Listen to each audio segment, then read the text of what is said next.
Okay guys, so given the following, find all the zeros and write as a product of linear functions. So the first thing I want to go ahead and do, I want to go back here and I want to go ahead and find my factors of 16. That's going to be 1, 2, 4, 8, and 16. And I want to go ahead and do the same thing with this guy right here. As we know, it's an imaginary 1, so my only factor of 1 is only going to be 1. So that means my possibilities of answers is going to be positive or negative 1, 2, 4, 8, 16. And then over here it's going to be positive 1. So that means all my answer choices, I'm going to go ahead and write this on a separate piece of paper, just like I have it for reference for later. Remember, there's 4 solutions, but they may not all be real. So they may be from the split that he's about to make. But they also may be I answers. It's going to be a combination of both. Okay. We're going to have 1, negative 1, 2, negative 2, 4, negative 4, 8, negative 8, 16, negative 16. So those are all my possible answers. It's kind of hard to see, but it's okay. We're going to go ahead. Now that I have some possible possibilities, I want to go ahead and test them. So going back to this, we're going to go ahead and do our MAMA method that we've been learning about. And I want to go ahead and start writing each coefficient for what I have. So in front of that x to the 4th, it's going to be a 1. Right there for 3x to the 3rd, the coefficient's 3. Right here, we don't have an x squared, which means that it's 0. So we're going to go ahead and put a 0 for it. And then we could go ahead and move on to just x, that's a 12. Then my constant value is just negative 16. So boom. So from there, I could go ahead and start doing the MAMA method. MAMA method, just multiply, add, multiply, add.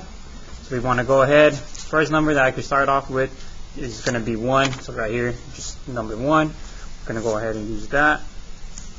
Bring down this one. So I go ahead and do, let's see if I could do this. 1 times 1 is going to be 1. 3 plus 1 is going to be 4. 1 times 4 is 4.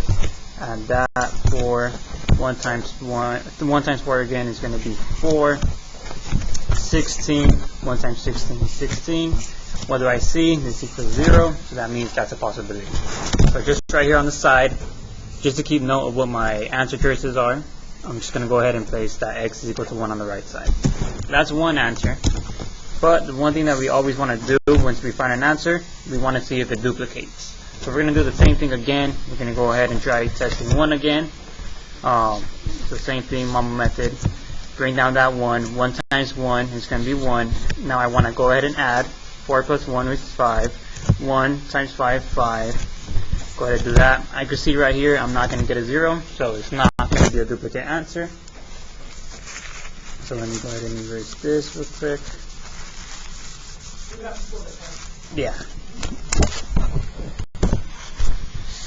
Cool. Next thing that I could go ahead and test is going to be negative 1. So I could go right here, negative 1. Go ahead and bring that down. 1 times negative 1 is going to give me negative 1. Then I add that, that's going to give me 3. Negative 1 times 3 is negative 3. 4 plus negative 3 gives me a 1. I could go ahead and see that that's not going to work either. So negative 1 does not work. Then just right here, for reference, I can just go ahead and cross this guy out. So next, I want to go ahead and try number 2. So I could go ahead and try number 2. If you guys can, if you guys are following along, can I have you guys try negative 2? So I could go ahead and test 2 myself. So 1, that,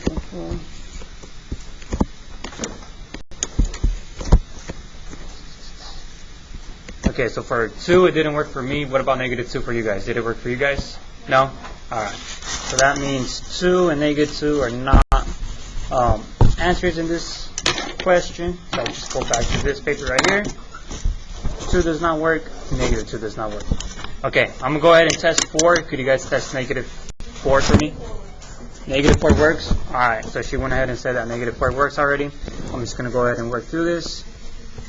So 1, negative 4, negative 0, negative 4, 0, 4, negative 16, and yes, that does work. So I would go ahead and get this as my final trinomial. So I could go ahead and rewrite this, and by rewriting it, I could go ahead and get, let's see if I have some space. So x squared, 1x squared, and then since it's a 0, that means I'm going to have 0x plus 4.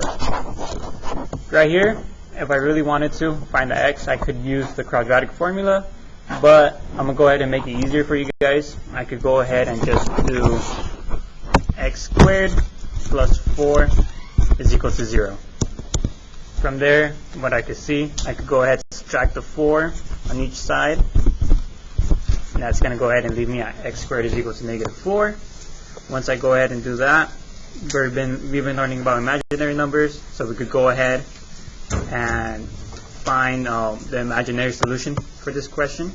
So I go ahead, square root of both sides. That's going to go ahead and give me x is equal to plus or minus I, and I still haven't finished finding the square root of 4 yet. I still got to find that, which that would just give me 2.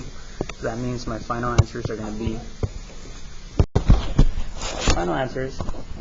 x is equal to positive or minus 2i. So if I go back right here to my possible answer solutions, I have x is equal to negative 4, x is equal to positive 2i, and x is equal to negative 2i. Those are all your solutions, all of those. But now we're going to write them, and he's going to show you how to write as a product of linear factors. We're going to take that original equation, h of x, and we're going to write it in a different form. Okay.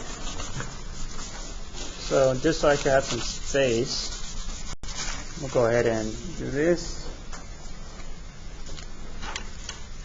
I'm going to go ahead and show you guys how I write it. I go ahead and I use brackets. So in this case, just h of x. I could go ahead and just use brackets. What I first want to do is see how many solutions there were. It was 4 right here. It was x to the 4, so I'm going to have 4 brackets.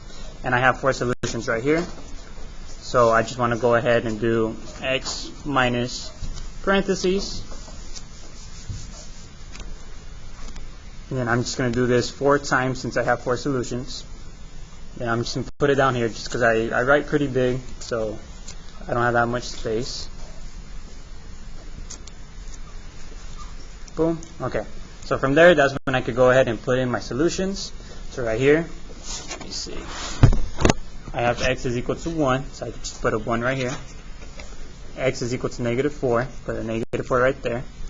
X is equal to 2i, put 2i right there. And I have x is equal to negative 2i right there. Once I go ahead and simplify it out, I could go ahead and get rid of my brackets, which would just leave me as this, x minus 1. Move on to this guy, x minus negative 4. I know that that's x plus 4. Right here, x minus 2i. I could go ahead and just keep it as x minus 2i. And then just down here, x minus negative 2i, that turns into x plus 2i. So that would be how I write it as a product of a linear function right there.